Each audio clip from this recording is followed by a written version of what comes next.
Hello everyone. आज हम बात करेंगे इस समय जो बहुत ज़्यादा खांसी चल रही है, जोरों से खांसी चल रही है, भयंकर खांसी हो रही है, उसके इलाज के बारे में। इस समय लोगों में बहुत ज़्यादा खांसी देखने को मिल रही है। खांसी के साथ में बुखार, साथ ही जुकाम भी देखने को मिल सकता है। तो इस समय होता क्या है कि लोगों के अंदर अचानक से ठंडी और गर्म हवा का प्रवेश होता है, प्रभाव होता है। तो इस बदलते मौसम के कारण जो लोग ज़्यादा सेंसिटिव होते हैं उनको खांसी आसानी से होने लगती है। ठीक है। और इसका इलाज सिर्फ खांसी का सिरप लेने से नहीं होता है। ठीक।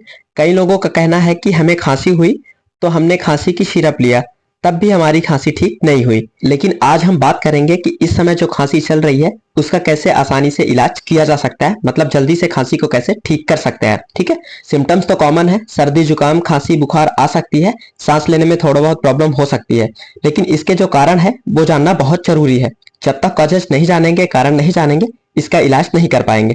तो कारण की अगर बात करें कि खांसी किस कारण से आती है, तो पहला कारण है कोल्ड एंड ड्राई एयर, मतलब जब सर्दी और गर्मी दोनों मौसम एक साथ होते हैं, दिन में गर्मी होती है, रात में ठंडी होती है, दिन में गर्म हवा चलती है और रात में ठंडी हवा चलती है, तो खांसी होने लग जाती है। दूसरा कारण है वायरल इन्फेक्शन। ठीक। सर्दी के टाइम पर वायरल इन्फेक्शन होने के चांसेस बहुत ज्यादा होते हैं, तो वायरल इन्फेक्शन होने पर खांसी आने लग सकती है। ठीक है। अगला कारण है एलर्जिक रिएक्शन। एलर्जिक रिएक्शन के कारण भी सर्दी जुकाम की समस्या हो सकती है। अगर किसी को पहले से अस्थमा है, अस्थमा की प्रॉब्लम है, ब्रोंकाइटिस है, तो उसको भी खांसी आ सकती है, क्योंकि अस्थमा के मरीजों को ठंड के टाइम पर बहुत ज्यादा प्रॉब्लम होती है। तो इन सभी कारणों में से किसी एक कारण से खांसी हो सकती है। ठीक है। तो आज हम बात करेंगे कि अगर आपके पास कोई मरीज आया और खांसी की प्रॉब्लम बता रहा है, या तो पहले से वो दवा खाकर आया है फिर भी उसकी खांसी ठीक नहीं हुई है, या फिर आपके पास पहली बार आ रहा है, तो दोनों के ट्रीटमेंट की अगर हम बात करें कि क्या क्या इलाज देना होता है, क्या इलाज देना है, तो सबसे पहले अगर हम ओरल ट्रीटमेंट की बात करें तो ओरली आपको क्या देना है, तो सबसे पहले देना है सिनारेस्ट टेबलेट। सिनारेस्ट टेबलेट को ओरली देना है और बीडी में देना है, मतलब सुबह और शाम एक एक टेबलेट देना है। ये सिनारेस्ट टेबलेट जो है इसमें पैरासीटामोल, फेनाइलेफ्रिन तथा क्लोरोफेनारामिन कॉम्बाइन है, कॉम्बिनेशन में है, जो सर्दी और बुखार को ठीक करती है। तो अगर सर्दी जुकाम और बुखार ज्यादा है तो इसे टीडीएस में, यानी सुबह दोपहर शाम 3 बार दिन में ले सकते हैं। 3 टाइम एक एक टेबलेट लेना होता है। ठीक है। पहली टेबलेट हो गई सिनारेस्ट। उसके बाद जो टेबलेट देनी है वो है जिथ्रान टेबलेट। ठीक है। कोल्ड के मौसम पर खांसी आने पर थोड़ा बहुत बैक्टीरियल इन्फेक्शन भी हो ही जाता है। इस समय पर खांसी और जुकाम को ठीक करने के लिए जो सबसे अच्छी एंटीबायोटिक दी जाती है, एंटीबायोटिक का प्रयोग किया जाता है, वो होता है एजिथ्रोमाइसिन टेबलेट। ठीक है। एक एडल्ट पर्सन के लिए 500 mg की एजिथ्रोमाइसिन टेबलेट सफिशियंट होती है। तो इसे आप दोपहर में दे सकते हैं, खाना खाने के बाद देना होता है।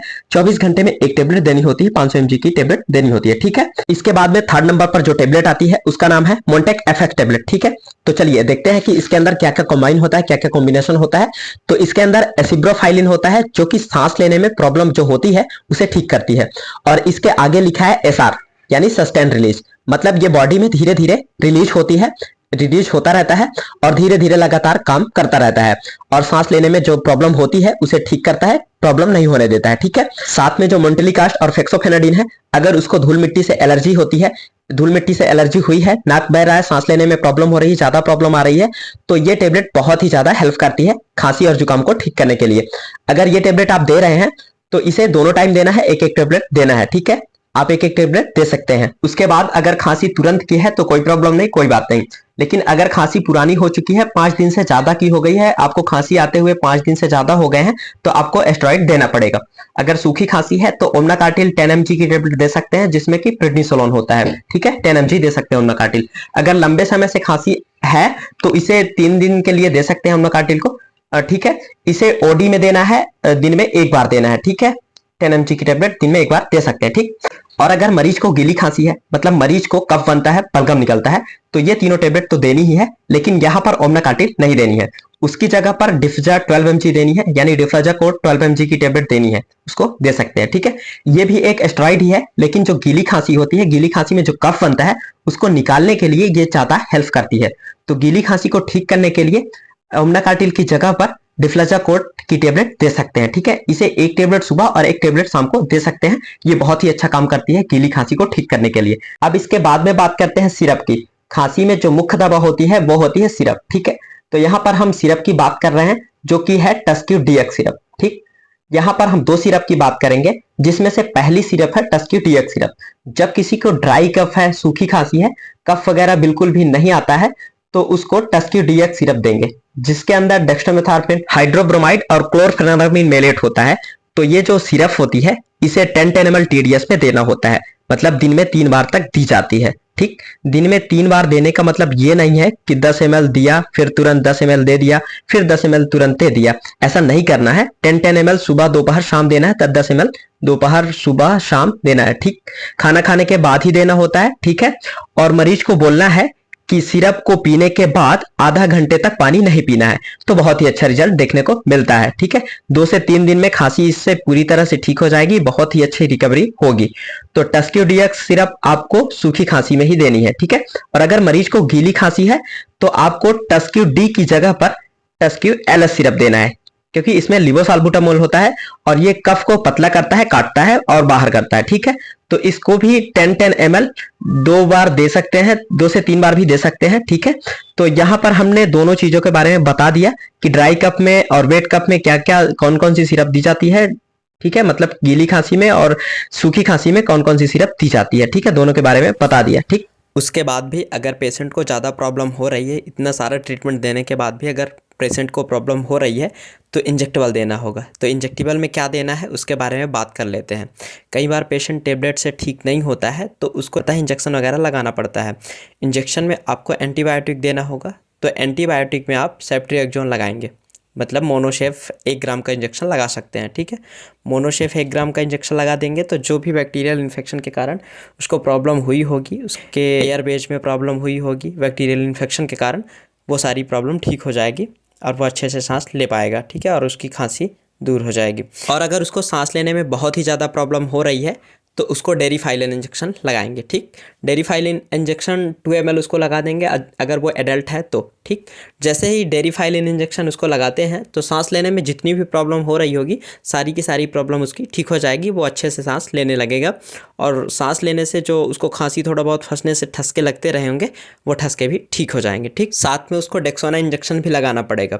डेक्सोना इंजेक्शन 2 ml लगाएंगे। अगर बहुत ही ज़्यादा क्रॉनिक है, बहुत ही पुराना हो चुका है तो उसको 2 ml डेक्सोना इंजेक्शन लगाएंगे, 2 ml डेक्सोना इंजेक्शन लगाएंगे और 3 दिन तक लगाएंगे। ठीक है, डेरिफाइलिन इंजेक्शन के साथ ही मिलाकर उसको लगा सकते हैं। ठीक, और जो मोनोशेफ इंजेक्शन है मतलब सेफ्ट्रिएक्सोन इंजेक्शन है उसको सेपरेट लगाएंगे, अलग से लगाएंगे। ठीक है, उसको आईवी दे देंगे और डेरिफाइलिन और डेक्सोना इंजेक्शन को 2 ml इसको IM देंगे। ठीक है, और हाँ, डेक्सोना इंजेक्शन तभी लगाएंगे जब उसका बीपी लो हो। सबसे पहले उसका बीपी चेक करेंगे, अगर उसका बीपी लो है या कि फिर मेंटेन है तो उसको डेक्सोना इंजेक्शन लगा देंगे, और अगर बीपी बढ़ा हुआ होगा तो डेक्सोना इंजेक्शन को अवॉइड करना है, नहीं लगाना है। ठीक है, नहीं तो और प्रॉब्लम हो जाएगी, नई प्रॉब्लम क्रिएट हो जाएगी। ठीक, और हाँ, हमने कुछ ओरल ट्रीटमेंट दिया है। ओरल ट्रीटमेंट में हमने टेबलेट दिया है, सिरप दिया है।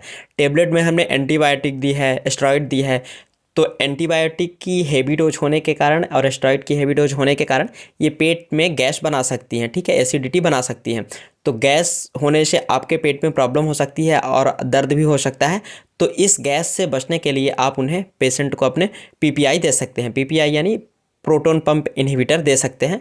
कोई भी PPI दे सकते हैं, चाहे पेंटाप्रोजोल दे दें, रेविप्राजोल दे दें, कोई भी PPI दे सकते हैं। सुबह शाम एक एक टेबलेट खाली पेट देना है। ठीक है, एक टेबलेट सुबह दे सकते हैं, एक टेबलेट रात में दे सकते हैं ताकि उनको गैस ना बने। ठीक है, और इतना ट्रीटमेंट देने के बाद भी आपने ओरल दे दिया, आपने इंजेक्टिबल दे दिया, इतना ट्रीटमेंट देने के बाद भी अगर पेशेंट की खांसी नहीं ठीक हो रही है, उसकी प्रॉब्लम ख़त्म नहीं हो रही है, तो आप हमें कमेंट बॉक्स में ज़रूर बताएं। हम इस पर एक सेपरेट वीडियो बनाएंगे जिसमें अच्छे से अच्छी दवा और बताएंगे और हैवी क्लास की एंटीबायोटिक वगैरह बताएंगे, ताकि आपकी जो प्रॉब्लम है, आपको जो खांसी आ रही है, आपके मरीज को जो खांसी आ रही है वो पूरी तरह से ठीक हो जाए। आज की वीडियो में इतना ही। अगर जानकारी पसंद आए, वीडियो अच्छा लगे तो वीडियो को लाइक करें, शेयर करें। साथ ही यदि अभी तक आप हमारे चैनल मेडिसिन तक को सब्सक्राइब नहीं किए हैं तो जल्दी से सब्सक्राइब करके बेल आइकन प्रेस कर लें, ताकि आने वाली वीडियो की नोटिफिकेशन सबसे पहले आप तक पहुँच सके और आप ये नॉलेजेबल वीडियो देख सकें। अंत तक बने रहने के लिए बहुत बहुत धन्यवाद।